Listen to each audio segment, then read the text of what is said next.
Hello, everybody, and welcome to another episode of Betting the Bucks. My name is Owen Smith here from the Buckeye Breakdown team, and we're gonna start off. I'm calling myself out here. We started 6-6 on the last two games.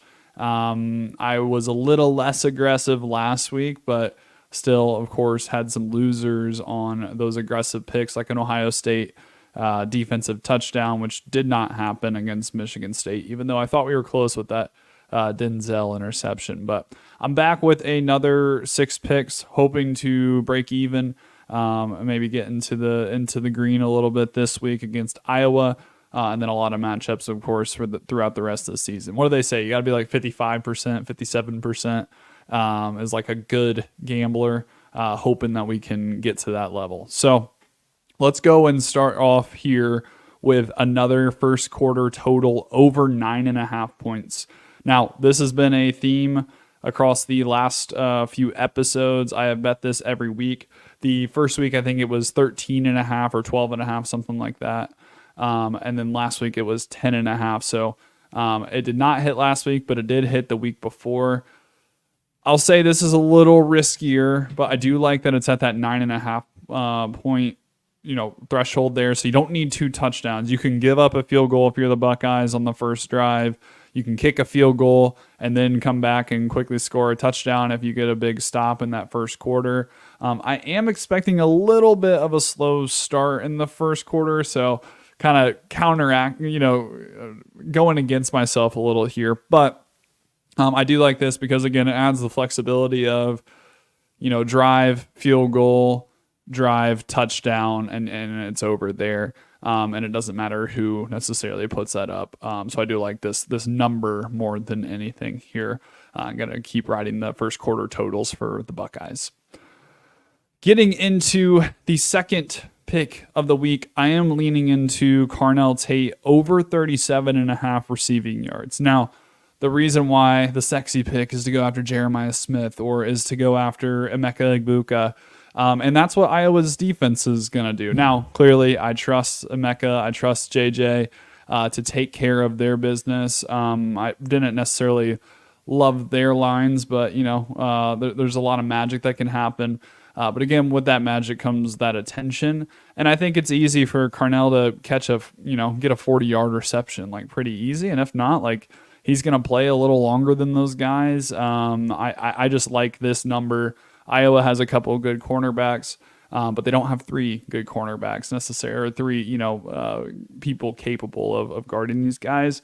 So I'm going to lean into that a little bit and go to Carnell Tate. Now, this is not directly betting the Bucks, but this is betting indirectly on the Bucks defense by holding Caleb Johnson to under 80.5 rushing yards.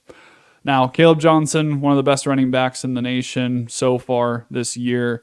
There's a lot of talk of, is he better than Trevion and Quinshon and some of those guys? I would lean to say no, but he is making a case for himself. But I think back to, I think it was 2022 Michigan State when they had Kenneth Walker. I think to these like one-dimension running back-led offenses and what Ohio State typically does to that because they have the weapons up front. Tyleik Williams is coming back. And there's some prove it thoughts for CJ Hicks, for Sonny Styles, for Arvell Reese, some of these guys that maybe haven't had the best performances the past couple of weeks in that front 7, which I think they'll play in primarily this week. And so I think when you are more of a one-dimensional offense against the Buckeyes, I do think they will sell their souls to basically to take care of Caleb Johnson and also make Cade McNamara have to actually throw the ball, which we know he's not very capable of doing. So again, this is betting the Bucks indirectly by holding Caleb Johnson to under 80.5 yards here. Now back to actually betting on the Bucks. Trevion Henderson over under is 50.5 yards. I'm going the over. We leaned into both running backs last week. Trevion was the one that hit. Quinshon didn't quite get to his over under on rushing total.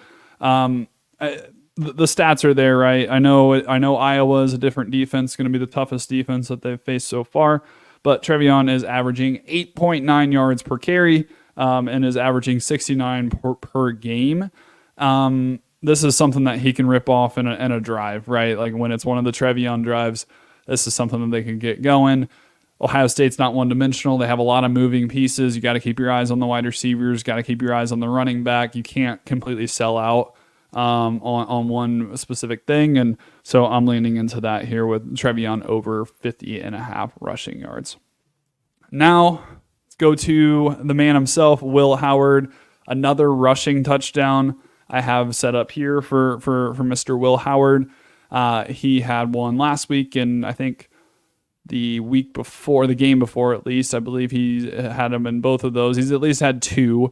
This could be, a push tush, or this could be something as simple and easy as a little rollout and get a touchdown there. And sorry, briefly distracted by somebody trying to sell me something at my front door. But either way, we carry on. Will Howard plus 145 for an anytime touchdown here. Okay. Last pick. We're already here. We're already at the end. Ohio State minus 18.5 on FanDuel. Love this number. I think the Buckeyes are going to handle their business. They're going to shut down a one-dimensional offense.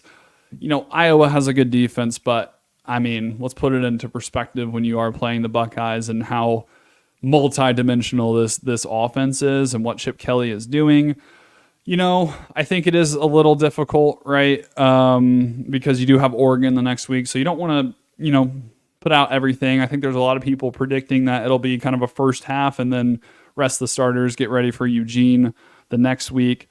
I lean into that a little bit, but I also think like Devin Brown, Julian Sand, some of those guys, like this is a perfect Big Ten opponent to get some action against, if that is the case, and not limit those guys to just the handoff to James Peoples and just run the clock. Let them run the offense. Let them, both of them, Julian Sand and Devin Brown, let those guys play a little bit. Let those wide receivers get some action.